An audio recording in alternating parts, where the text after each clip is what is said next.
And the Lord spake unto Moses, saying, Command the children of Israel that they bring unto thee pure oil olive, beaten for the light, to cause the lamps to burn continually in the tabernacle of the congregation, and it shall be a statute forever in your generations.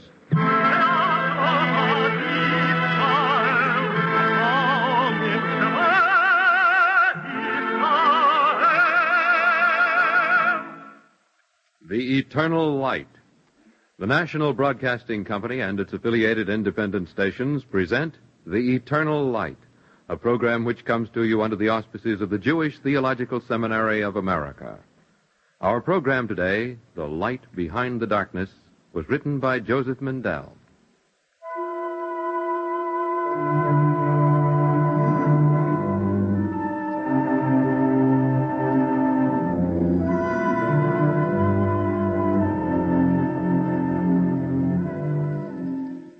Let others tell the facts of time and place, or list the years of his life and the events that filled them. Let others labor to construct with words the wavering shadow of a man.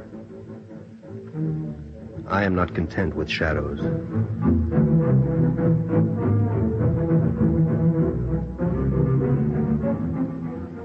I begin with a night late in May of 1916. When 1 million soldiers, I among them, crouched beneath the parapet of trenches protecting the French city of Verdun, facing 1 million German soldiers in a larger, menacing circle. There were no shadows, no sounds, only the dark emptiness of fear and waiting. Get your head down. Do you hear me, Blomberg? Get down. Why are you whispering, Marnie? The whole German army is out there. They know we're here. It's too dark to see, but they know. Yes, they know. Still, you have the feeling that... That if you whisper, if you hold your breath, you can hold back the artillery, the machine guns? That you can keep it still and safe and dark? Is that what you think, Marnie? Never mind what I think. What about you staring over the parapet? Well, what can you see? Nothing. What are you looking for in the dark? I don't know. Or I don't remember. And something out there is supposed to remind me. Remind you of what? Ah, vous êtes fou. You're frightened like the rest of us. Frightened of the guns, of the tanks, frightened of the cloud of poison gas that might come any minute without warning. Look, Marnie, look there. Where? What is it, Blomberg? What? The sky's getting light. There in the east, you see? Yes. Now it begins. It always begins at daybreak. I remember, Marnie. I remember what he said. Get down, you fool. I remember the words he spoke. Ooh, what are you talking about? Listen. The time is right, he said. The day has come, it is very near, when the world will grow gentler.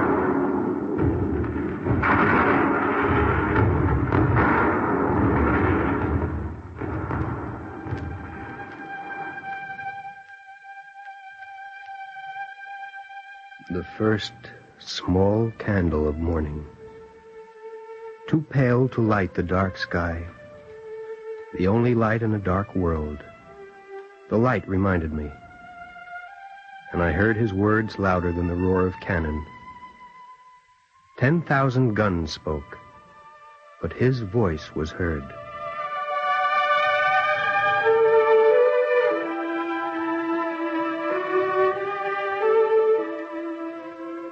His name was Abraham Isaac Cook. There in the trenches before Verdun, I remembered him. I saw him as clearly as the first time, almost a year before, in a library in Switzerland. I'm sorry, sir. The book that you want is in use. But I asked you to reserve it for me. Until 11 o'clock. It is now, let me see, precisely 14½ minutes past 11. I know I'm late, but... I don't make the rules, sir. He asked for the book, and he was entitled to it. Who? Who has it? There, at the second table, with his back toward us. Thank you. Excuse me, but could I ask you... Yes? My face startles you? No. It's only that I'm surprised. I see. You are surprised that I stroke my beard over Book 2 of Aristotle's Natural Science, rather than a volume of the Talmud. Oh, no. That is, you must admit it's unusual. I mean, for a rabbi. And how do you know that I'm a rabbi? You are, aren't you? Rabbi means teacher. As you see, I am myself still endeavoring to learn. You are a rabbi. And you are perhaps a student at the university? Well, that's no use anymore. Not now in the midst of war. I'm going back to France. But Switzerland is neutral. You are in turn for the duration of the war. Is it not so? I won't ask permission to leave. As soon as arrangements are made, I'm going back. About this book... I'll come back later when you're finished with it. Although, why you... No, it's not for me to ask. Troubles you that I study Greek philosophy? Well, it's only that... I should not waste time in economics or modern science or other such studies, eh? Well, I tell you frankly, I've not been to services in a synagogue since I was bar mitzvah, but it seems to me... Is this how a rabbi helps his people? Ah, if one could only be certain. And yet, to help you must first understand. And to understand even one man, it may be necessary to understand the whole world.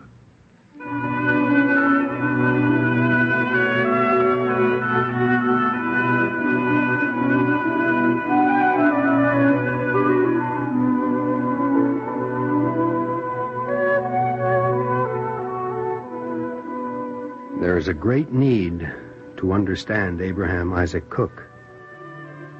He was then chief rabbi of Jaffa in Palestine, which he left to visit Europe only to be caught by the outbreak of war. Trapped, like all of Europe, by the brutal idiocy of war. It's true, Blumberg. World civilization is crumbling. The human spirit is weakened. And darkness is enveloping all the nations. You say it calmly, as if you're reading from a book of ancient history. Yes, it has happened before. It's happening now, to you, to me, to this world. And yet there is a light behind the darkness, if you will only look. The light of goodness, wisdom, justice. Yes, I know, the clear light of God. You've said it before, but they are only words you use to keep you content in the dark. Sorry, Rabbi Cook, I have no right. So you think I am content? My friend, there is a melancholy of the soul which struggles in its cage, reaching out toward the light, toward a finer life, clearer and brighter, yet failing to attain it. You shake your head? Oh, you won't catch me again. Soon you'll smile and find a story. There is a story about the holy Baal Shem Tov, who once went on a long journey. There, you see? He sat in the carriage, and instantly it seemed to fly so fast that the horses, not knowing what was happening, passed the inn where they were usually fed. And then the second inn. Rabbi Cook. Now wait. It finally occurred to the animals that they must have become men and would not be given food until evening. But evening came, and the carriage still raced on. So that the horses agreed they must have been turned into angels and no longer required food and drink. But just then... The carriage stopped. Exactly. They were unharnessed, and they buried their noses in the oats. Just like starved horses. Content, you say? I'll tell you something, Blumberg. As long as we are in a like situation, we could do well to be content. You understand? I want to, Rabbi Cook. I want to understand. But there's so little time.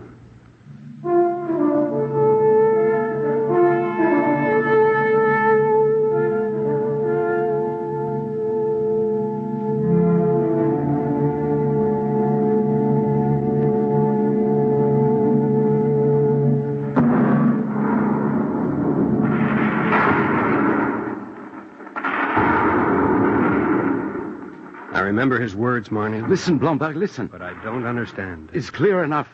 It is daylight, and the barrage is stopping. They won't attack today. The squad leader here. Leave a sentry in the trench, and the rest of you can get some rest in the dugouts. You hear that, Marnay? It looks good, Sergeant? Oh, yes. Post one sentry in each sector of the trench. What's the matter with you, Blumberg? What's so funny? It looks good. Well, it does, doesn't it? Standing all night in mud over your knees, crawling with lice. Yeah, don't be so finicky. And out there in no man's land, the rats among the corpses, you like the way it looks, Marnie? You know what I mean, Blumberg. There is no attack today. And there will be one tomorrow. Maybe so.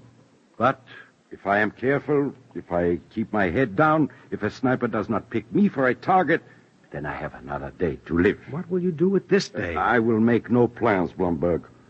Only to remain alive until the night.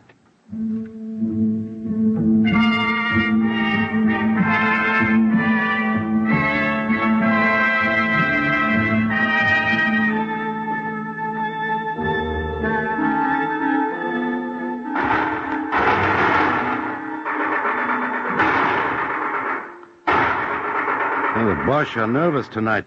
Can you see anything, Blumberg? It's too dark. Maybe we have a patrol out there. Do you think so? Well, how should I know? Well, maybe they think so, the Germans, I mean. Or maybe... Listen, they're sending up a flare. There it is. It lights up the shell holes like the street lamps in the Champs-Élysées. The light of goodness, wisdom, and justice, he said. Can you see them now? Can you see our patrol? Wait, there's one. Near the tree stump. The light behind the darkness. No, that is a dead one. I remember now. Stupid! You are killing a dead man!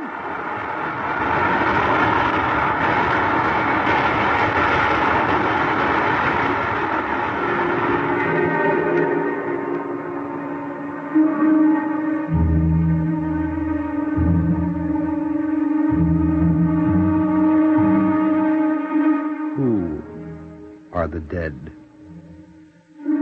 Those that have no need to ask. But in the black night of the trenches at Verdun, it was too late to ask. I could only remember the questions asked a year before. What is it you want of me, Blumberg? You're in this world, Rabbi. Don't you know what's happening in it? I know. Well, how can you? These are new times with new inventions to enable death to drop from the sky or enter with a breath or through calculated hunger. And if it is so? It is so. Are you afraid to say it? There are many things that frighten me, Blumberg.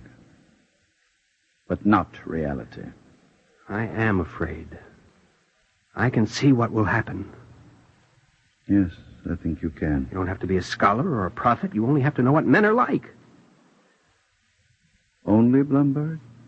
You say only? This war will end. There will be peace. That is not peace, but preparation for war. There will be time for more monstrous inventions, more deadly poisons, more devastating weapons. More subtle refinements of cruelty, of injustice, and persecution.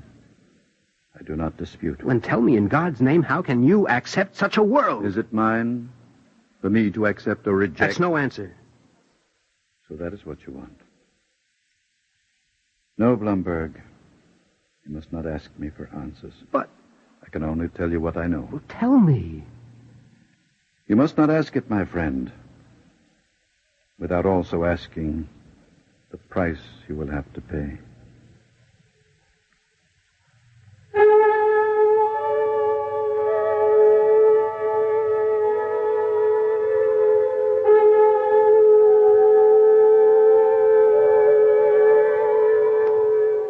There is a price for understanding, which the teacher knows, if not he that asks. It is told that Elisha was plowing in the fields, and Elijah came to him and cast his mantle over him.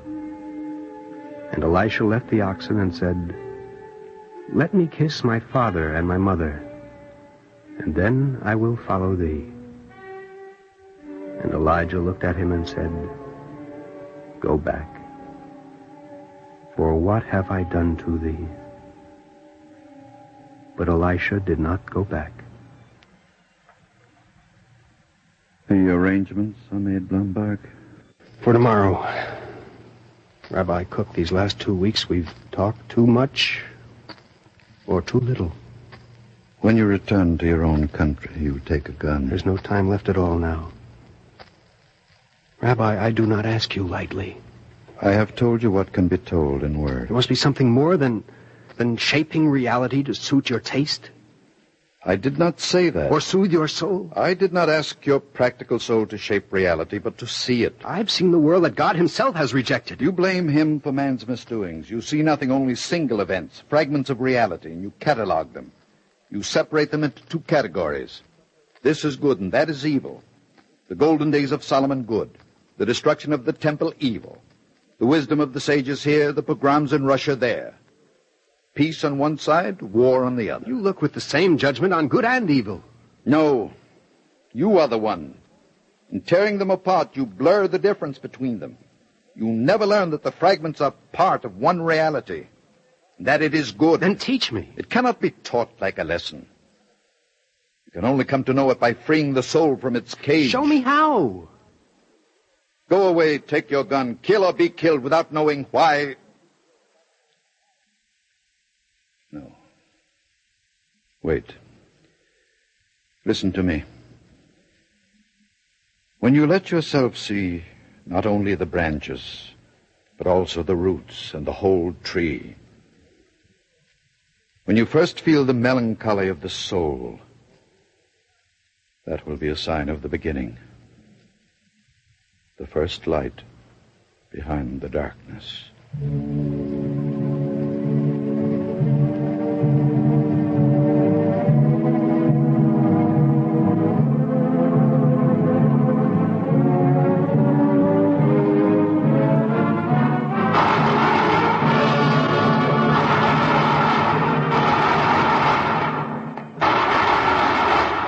They made it, Blomberg. The patrol is coming back. Oh, just in time, Sergeant. It is light enough now for the Boche to see you without a flare. There are only 4 of you, Sergeant. Dumont was hit. You left him out there? 200 yards from the trench in a shell hole. Give me your canteen money. What are you doing? Mine's almost empty. I asked you a question, Blomberg. What are you going to do? What you should have done, Sergeant? Don't be a fool. Stay here. And leave him there bleeding to death, maybe? Or dead, maybe. Well, I'll find out. Take your hand off me. Oh!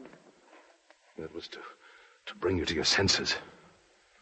If you want more, hold them, you two.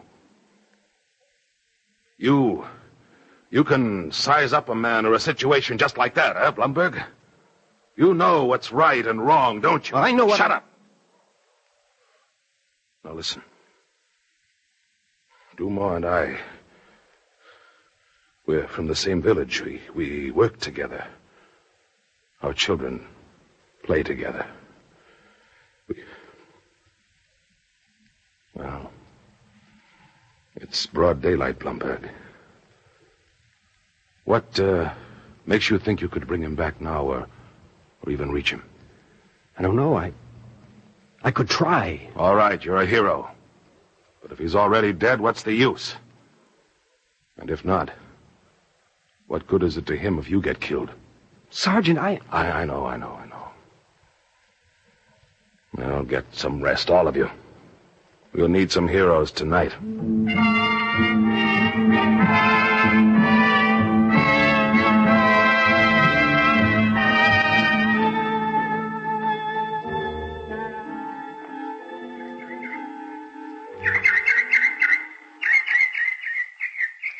Did you hear that? A bird. Shut up, Quiet. your voice down. There are still birds left. It's too dark for them to see us, Monty, but they can hear. I know, Sergeant. That's all.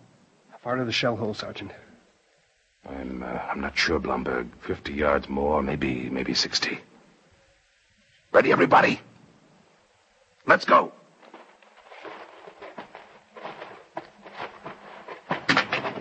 My gun barrel hit the stone. Don't move. They're not even close. They know we're out here, but they can't see us. Maybe we'll be lucky. They're sending up a flare. Get down! Bury your noses in the dirt.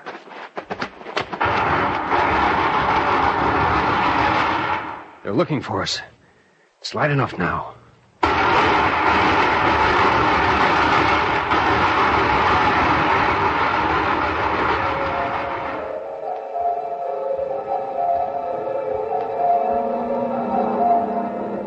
between life and death, there is an interval that is long enough for understanding to enter, if it will. The flare that lit the dark sky illuminated the last corner of remembrance. Goodbye, my friend. Rabbi, my hands will hold a gun soon. Yes? When the war ends, when I put down the gun, I would like to come back. Why? Well, because I'm afraid. Listen. The fear, the loathing of the gun in your hands, the yearning and striving for the light, maybe they are a beginning in the dark. Or an end. Listen again. The time is ripe. You don't have to be afraid, for the day has come. It is very near when the world will grow gentler.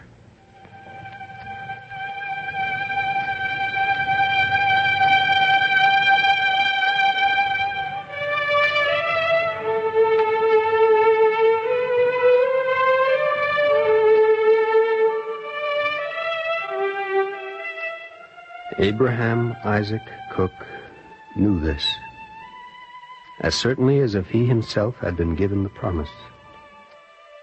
His eyes were deep and clear, and he saw the light behind the darkness.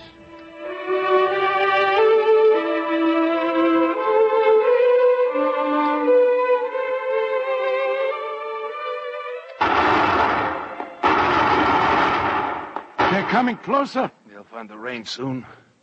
Well, it's light enough. It's always light enough. Get up and run for the shell hole. It's light enough if you know what to look for.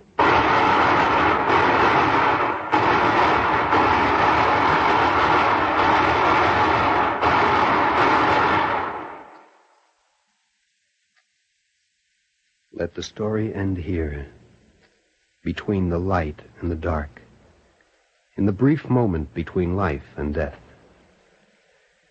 It is not the same for all men. That which Abraham Isaac Cook knew, some men believe without knowing, and I can only hope.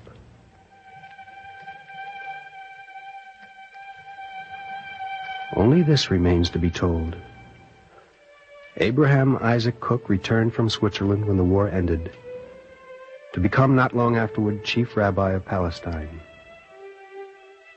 Until the day of his death, more than 25 years ago, he wrote much and taught much in the academy that he established, as well as in the streets and in the fields. And with every word of his mouth, he helped to make the world gentler.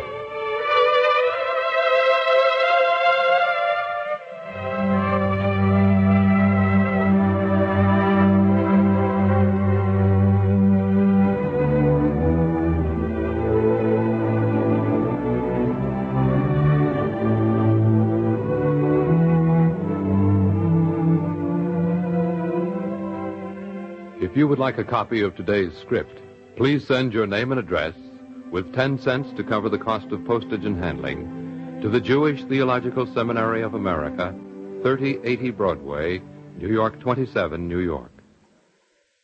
And now we take great pleasure in presenting Rabbi Herbert Weiner, spiritual leader of Temple Israel, South Orange, New Jersey. Rabbi Weiner. It is not easy to express in terms of our day the quality of Abraham Isaac Cook's greatness. For our day frequently measures by quantitative standards. How much did a man do, conquer, acquire? So do we measure fame. Rabbi Cook was, of course, the first chief rabbi of Palestine and did much in the practical spheres of life. He was talented on many levels, but his essential genius was a talent for love. A love that refused to be confined by definitions, boundaries, parties. How do we measure such an accomplishment by standards of our day? And since he was a completely Orthodox Jew, there were paradoxes. He was, for example, a profound scholar interested in every detail of the law. Yet his love for God could not be contained, he confessed, by any cages of the spirit. Let not names, phrases, words swallow our souls, he wrote. He was a saintly mystic. Yet when some rabbis complained that some of the Israeli pioneers seemed disinterested in spiritual accomplishments and overinterested in physical deeds, this mystic said, "But a people can become over-spiritualized, disembodied. And when that happens, the pendulum must swing for a while in the other direction. We must welcome a period for what he called the thickening of the vessels. For strong vessels, he pointed out, were needed in order to contain powerful spiritual lights, the kind of lights which he was sure would be granted future generations." Cook was, of course, deeply religious, yet he could even see good in atheism. For there can be a kind of God denial, he said, which is the rebellion of the soul against a religious faith that has been ossified and become cramped. To those who complained when this bearded chief rabbi would join in a dance with the so-called non-religious pioneers of the Holy Land, he told a story.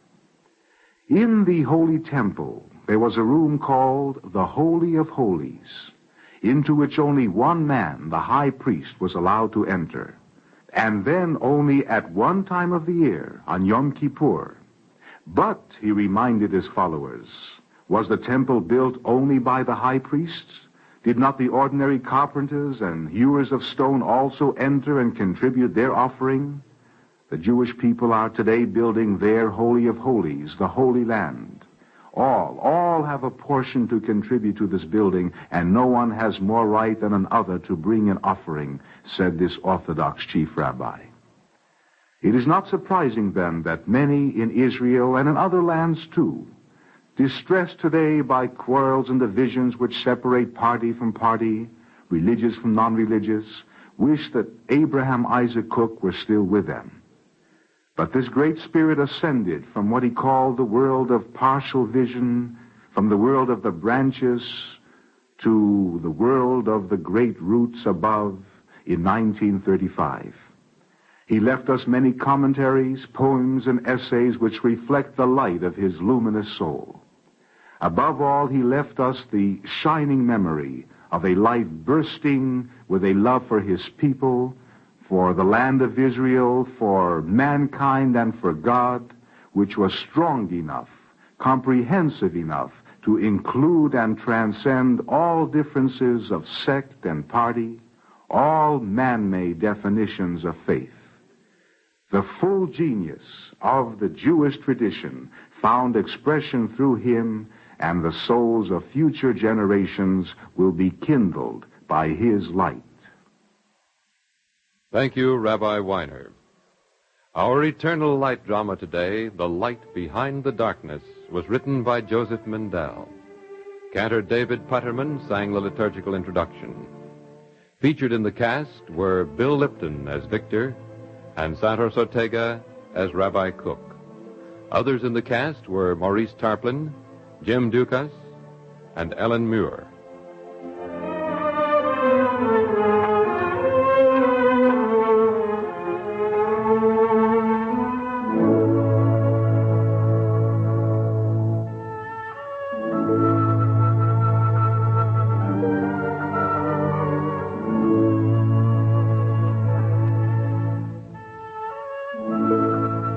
This is Vic Roby. Our program was directed by George Voutsas. Portions of this program were pre-recorded. This weekly program is presented under the auspices of the Jewish Theological Seminary of America.